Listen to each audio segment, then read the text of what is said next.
오늘 이 시간은 시온의 대로가 있는 가정이라고 하는 제목으로 은혜를 나누도록 하겠습니다. 가정 참 소중하죠. 하나님께서 세상을 만드실 때 그 출발점은 가정으로 시작한 거 우리 모두 알고 있습니다.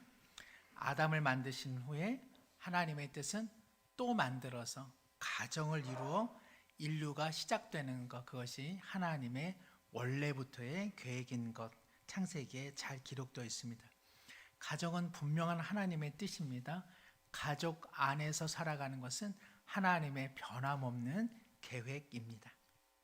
스테판이라고 하는 한국인이면서 현재 미국에 거주하고 있는 한 여성분이 계십니다.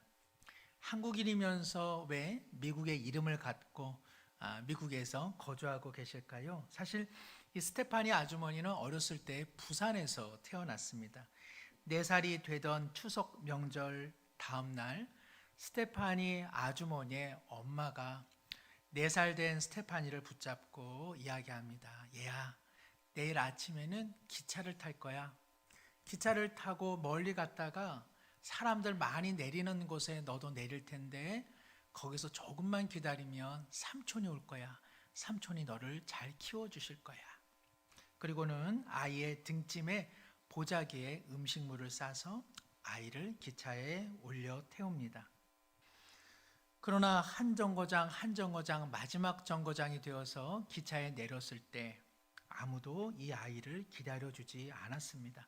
아무도 찾아오지 않았습니다. 어둑한 밤이 되었습니다.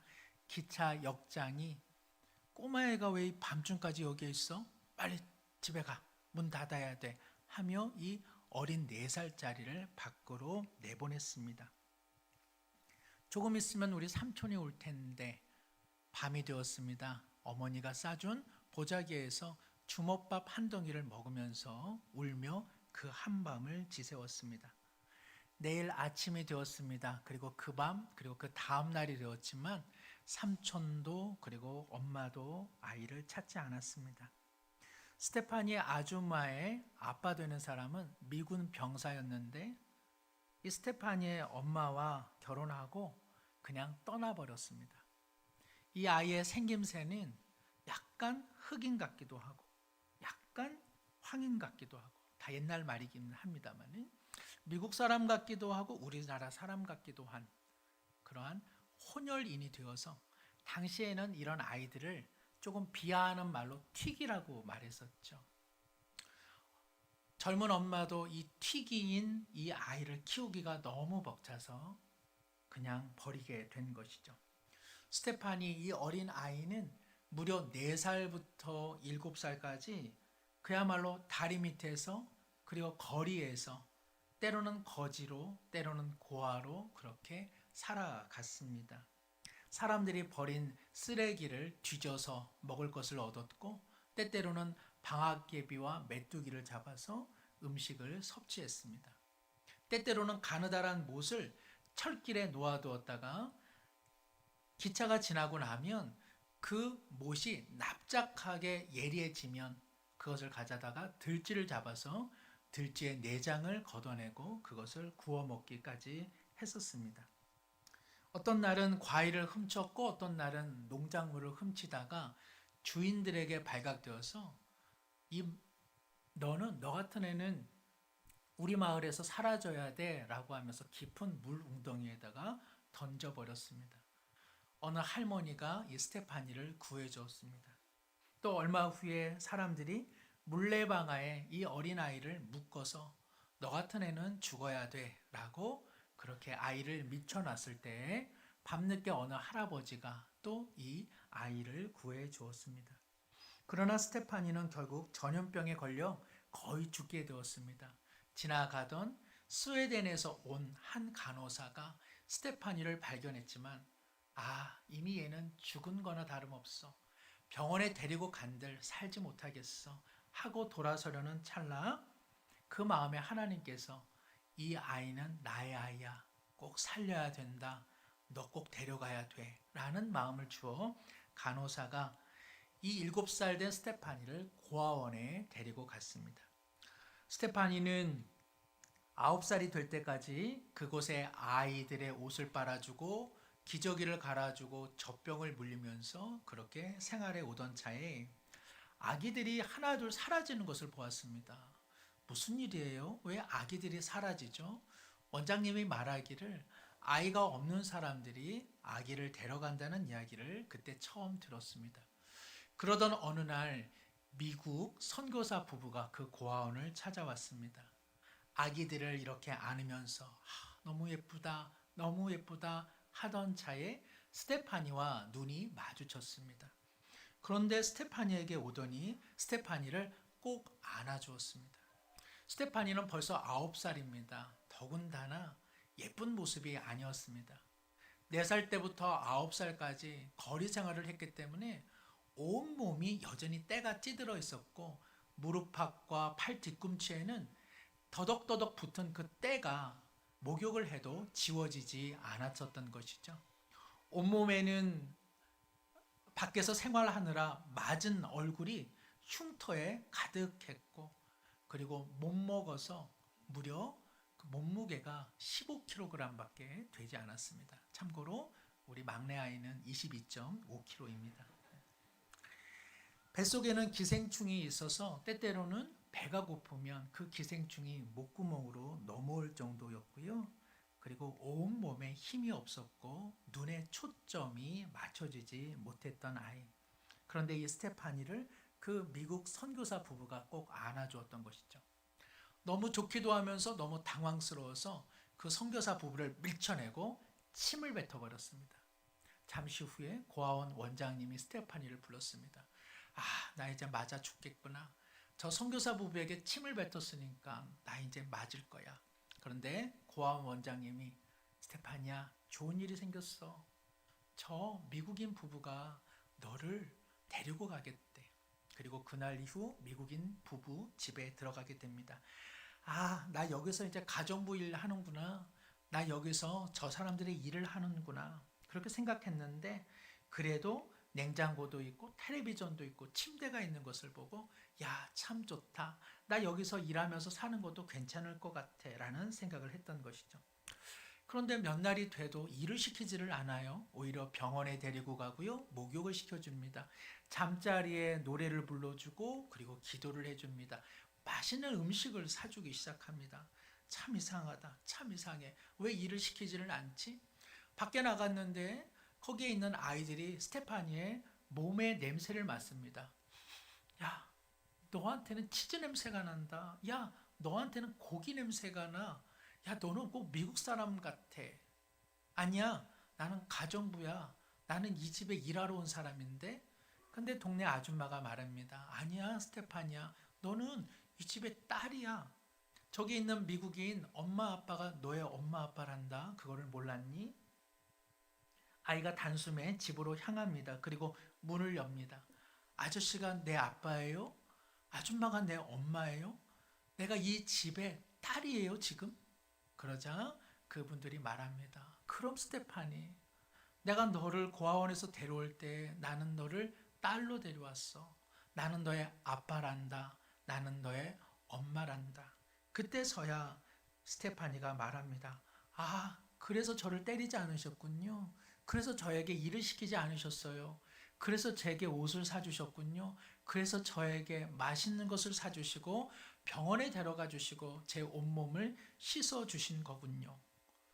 지금은 오랜 세월이 흘러 미국의 교회에서 고통당하는 자기처럼 버림받고 그리고 고통을 당한 사람들을 위하여 돕는 일을 하고 계시는 스테파니 아주머니의 어렸을 때 이야기입니다.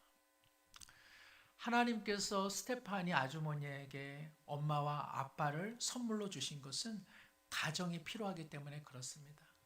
사람은 모두가 엄마 아빠를 필요로 합니다. 가족을 필요로 합니다. 새는요, 하늘이 있기 때문에 살 수 있습니다. 고래는 바다가 있기 때문에 살 수 있습니다. 달리는 동물들은 초원이 있어야만 살 수 있습니다. 사람은 가족이 없으면, 가정이 없으면 인생을 살기가 너무나 버거운 것입니다.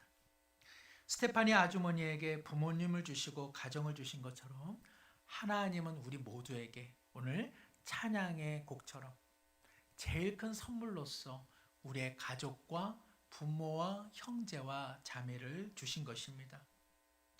우리가 잘못했을 때 그 잘못한 것에 대해 제가 대신 그 죄를 받겠습니다 라고 말해줄 사람은요, 이 세상에 아무도 없습니다. 부모님 외에는. 우리 인생은 항상 잘못된 길을 걸어가기 마련인데 그때마다 이 아이의 잘못은 다 내 잘못입니다, 나를 탓해 주십시오 라고 말할 수 있는 분은요, 세상에 우리 부모님밖에 계시지 않습니다. 사랑하는 성도 여러분, 우리 모두는 부모님을 갖고 있습니다. 그 부모님을 향하여 하나님은 말씀하십니다. 10계명 제5계명.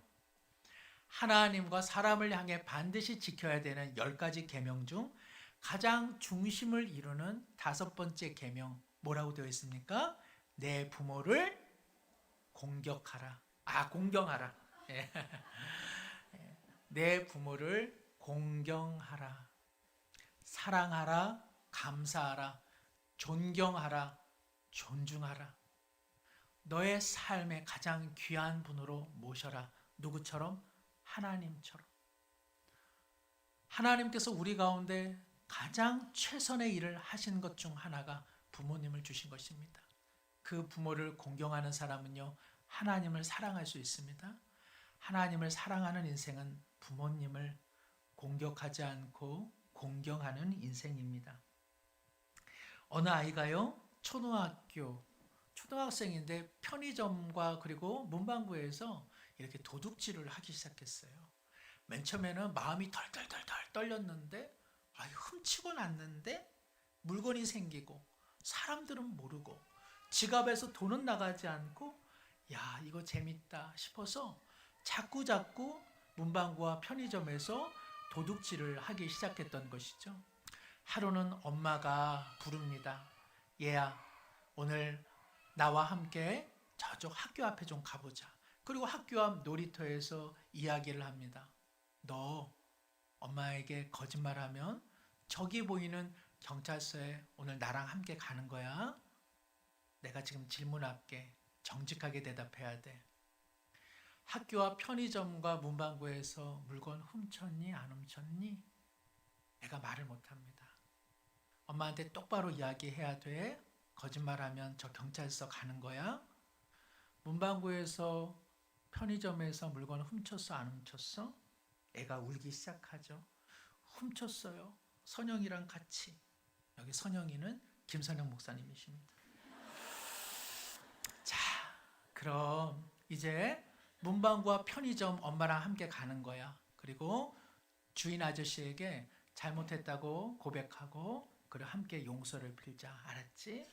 그리고 우는 아이를 함께 데리고 문방구를 갑니다. 선생님 죄송합니다. 우리 아이가 할 말이 있습니다. 아저씨 죄송해요. 제가 요 며칠 전 문방구에서 이것저것 훔쳤어요. 다시는 그러지 않을게요. 내가 용서하마. 그리고 이 어머니가 같이 고개를 숙입니다. 이제는 편의점으로 향합니다. 아저씨 죄송해요. 제가 얼마 전에 이것저것 여기서 훔쳤어요. 다시는 안 그럴게요. 한 번만 용서해 주세요.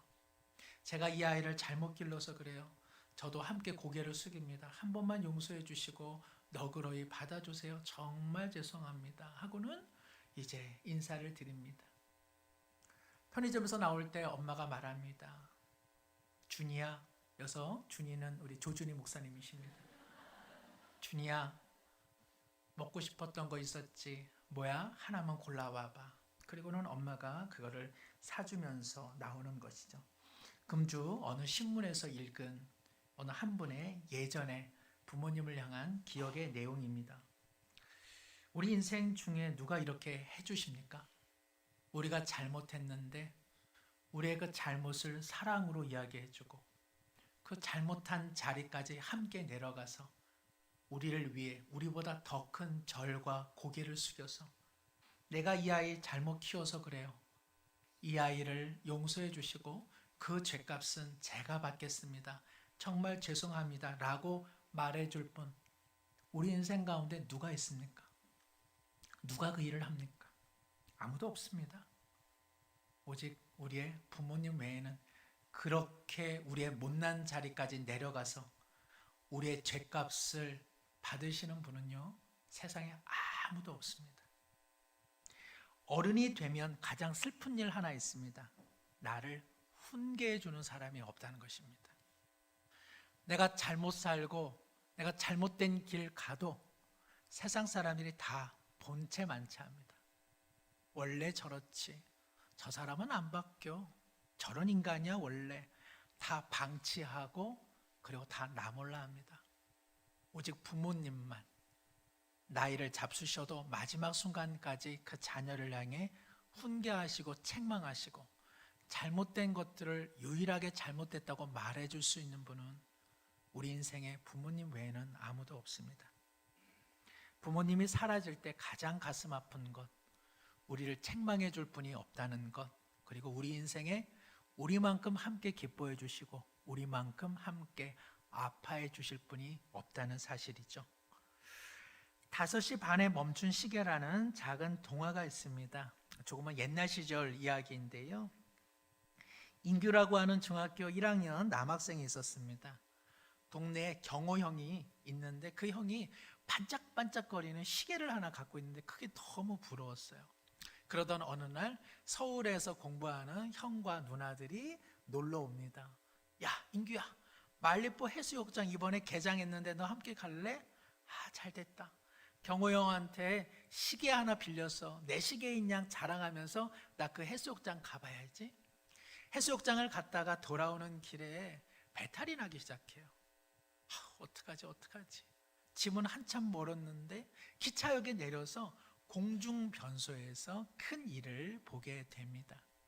그런데 이 시계를 물가에 들어가는 터라 허리춤에 이렇게 메어두었는데 급하게 혁대를 풀고 그리고 변을 보다가 그만 똥도 빠지고 그리고 시계도 그 변속관 아래로 풍덩 빠지고 말았습니다. 요즘 우리 친구분들은 저게 뭐지 싶은데요. 예전에는 저렇게 큰 일을 보았습니다. 저렇게 큰 일을 본 분들이 다 큰 사람이 되었습니다. 일어나 보니까는요, 이제 배는 조금 이제 안정이 되었는데 아차, 시계를 잃어버린 것이죠. 며칠이 지나 경호 형을 만났습니다. 인규야, 내 시계 내놔. 형, 나 여차여차해서 나 변속관에다가 그 시계 빠뜨렸어. 거짓말 마. 너 그 시계 내다 팔았지? 너 요즘에 뭐도 잘 사 먹더라? 너 그 시계 어디다 팔았니? 너 알고 보니까 못된 아이였구나. 동네 사람들도 다 그 말을 믿기 시작했어요. 인규 그 녀석 겉은 멀쩡한데 도둑질 잘하고 남의 것 가져다가 돈 팔아먹는 애야. 그 이야기가 할머니와 그리고 어머니와 아버지의 귀에 들어갔습니다. 인규야, 정직하게 말해야 돼. 너 그 시계 어떻게 했어? 아빠 너무 배가 아파가지고 기차역에서 화장실 갔다가 그만 빠뜨려 버렸어요. 너가 그거 진짜면 아빠가 그 시계 반드시 찾아낼 거야. 우리 함께 그 변속관으로 가자. 그리고는 그날부터 아빠와 인규는 똥찌개를 지고 그 먼 기차역을 향해서 매일 출근하듯이 그 변속관을 향해 발걸음을 옮겼습니다. 푸어도 또 있고 퍼도 또 있는 것을 몇 날 며칠 그 똥지개를 두고 그리고 인규의 아빠는 땀을 흘리면서 그 똥을 다 퍼 나르기 시작한 것이죠. 시계가 있었을까요? 없었을까요? 어떻게 하세요? 시계를 찾았어요.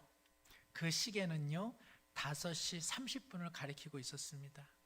인규가 너무 배가 아파서 기차역에 내려 헐레벌떡 벨트를 풀고 변을 보던 그 시간, 함께 떨어진 그 시계는 바로 5시 반에 고장나 그대로 멈춰 있었던 것이죠.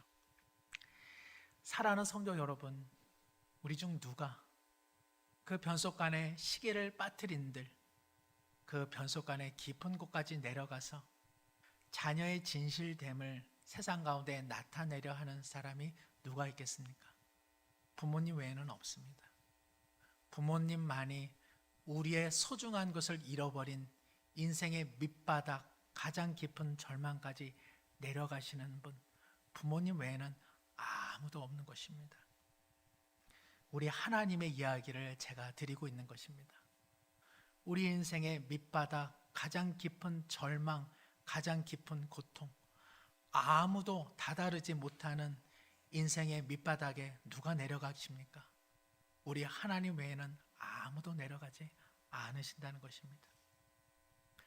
그 누구도 우리에 대해서 인정해 주지 않고, 그리고 우리를 다 무시할 때, 홀로 외롭고 적막할 때, 아무도 내 마음 모를 때에 그곳 깊은 곳까지 내려가시는 분은 오직 하나님 외에는 아무도 없는 것입니다.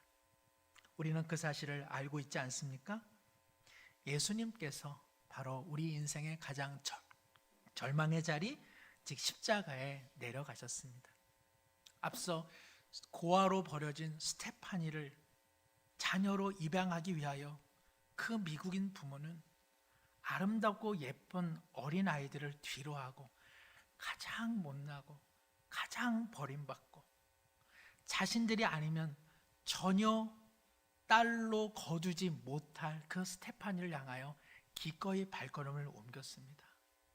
하나님 아버지의 사랑입니다. 잘못한 것은 나인데 십자가에서 고개를 숙이신 것은 우리 예수님이십니다.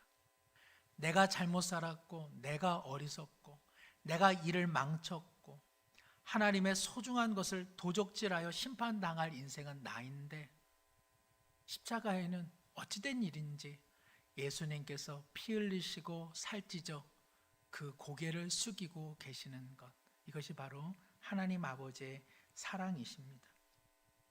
가장 소중한 것 잃어버렸는데 그 가장 소중한 우리의 사람됨을 찾기 위하여 우리 하나님은 예수 그리스도를 통하여 가장 밑바닥까지 내려가 주셨습니다. 사랑하는 성도 여러분, 우리가 받고 있는 사랑이 이 사랑입니다. 이 사랑을 알게 하시기 위하여 우리의 육신의 부모님을 허락해 주신 것입니다. 부모님께 감사하십시오. 부모님께 감사할 수 있는 인생이야말로 하나님께 감사할 수 있기 때문에 그렇습니다. 하나님께 감사하십니까? 그러면 육신의 부모를 공경해야만 하는 것입니다. 오늘 온 세대 연합 예배로 모일 때에 하나님께서는 우리 모두를 하나님의 가족, 하나님의 가정으로 삼아 주셨습니다. 이 가정을 향하여 오늘 본문 84편 5절에 주께 힘을 얻고 그 마음에 뭐가 있는 사람?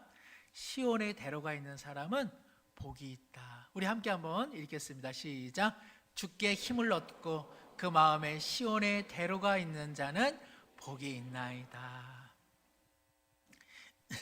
여기 시온이라고 하는 것은요, 시온 산을 의미합니다. 구약 성경에는 두 개의 산이 나오거든요.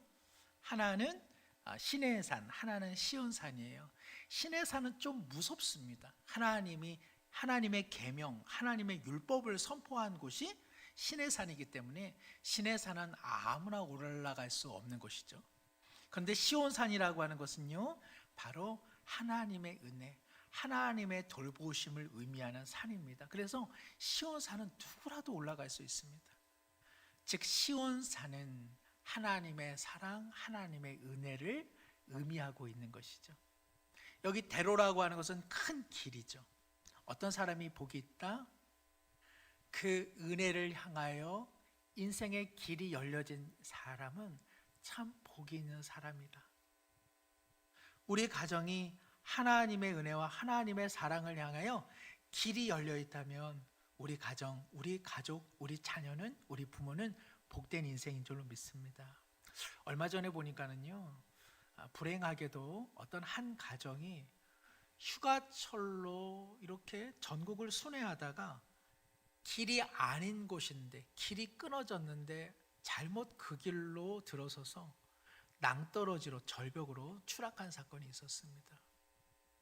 길이 없는 곳인데, 길이 끊어진 곳인데 우리는 그곳을 절벽이라 말하고 낭떠러지라 이야기합니다. 세상에는 두 개의 가정이 있죠. 하나님을 향하여, 그 사랑을 향하여, 그 은혜를 향하여 끊어지지 않는 큰 길이 활짝 열려진 가정과 그리고 가족이 있습니다. 다른 가족은요, 하나님을 향한 그 길이 끊어진 가정입니다. 우리의 가정은 하나님을 향하여 길이 열려져 있습니다. 우리의 가족은 그리고 우리의 자녀는 하나님의 은혜와 사랑을 향하여 길이 열려져 있습니다. 그렇지 않다면 불행하고 슬픈 인생이라 말할 수밖에 없습니다. 우리 모두가 오늘 참 하나님 앞에 감사할 수 있는 것은 우리 가정 그리고 우리 자녀, 우리 부모님은, 우리 남편, 우리 아내는 인생의 길이 하나님을 향하여 길이 끊어지지 않았다. 그러나 아마도 우리 가족원들 중에 그 길이 끊어진 것 같아서 오늘도 마음 아파하는 우리 가족원들도 계실 것입니다. 우리 함께 기도하기를 원하는 것이죠. 하나님께서 우리의 길이 되어주신 것처럼 반드시 우리 모든 가족원들의 길이 되어주실 줄로 믿습니다. 그 길이 끊어지면 사망이고요, 그 길이 끊어지면 허무고 죽음이고 절망일 뿐입니다. 빨리 가도 길이 없습니다. 아무리 좋은 차를 타도 길이 없습니다. 길이 있어야만 하는 것입니다. 이 시간에 한번 저를 따라 하시겠습니다. 우리 가정은 하나님을 향한 구원의 길, 생명의 길, 은혜의 길이 활짝 할 때는 활짝 그렇게 하셔야지. 활짝 열려 있습니다. 아멘. 이 시간 우리 앞서 드렸던 축복의 사람, 하나님께로 향한 그 길이 활짝 열려 있을 때에 우리 모든 가족원들 축복의 사람 남편 되고, 축복의 사람 아내 되고, 축복의 사람 우리 자녀 되어서 우리 그 손 마주 잡고 시온을 향한 그 길 열심히 달려가길 원합니다.